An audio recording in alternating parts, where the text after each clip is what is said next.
আমার বাবার মার মধ্যে ঝামেলা বেঁধে গেছে, তোমরা সব দেখো।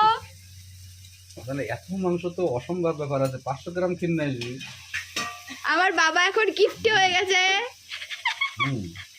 500 গ্রাম মাংস নিয়ে বাবা এসেছে। আগে অমন ছিল না, মার বক্তব্য আগে 4 কেজি খাসির মাংস। এটা আবার দিদি।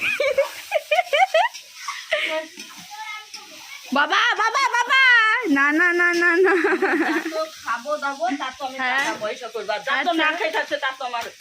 আচ্ছা বাবার বাবা। বক্তব্য, বাবার order বক্তব্য। হিসাব পেন আসছে, আমি খুব খারাপ বানাবো এটা।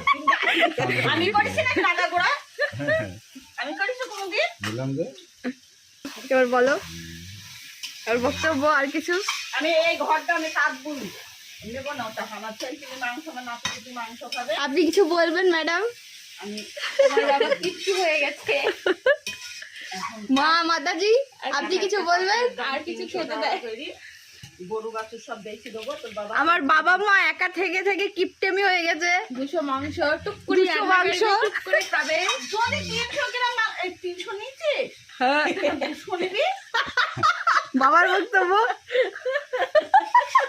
200 গ্রাম মাংস মজা তুই তো আর আমি তো একটা চালু এখন আর একটা বাবুর মাংস। জন্যও আর যায় না মাংস, আমি সবার জন্যও যায় না আর মাংস।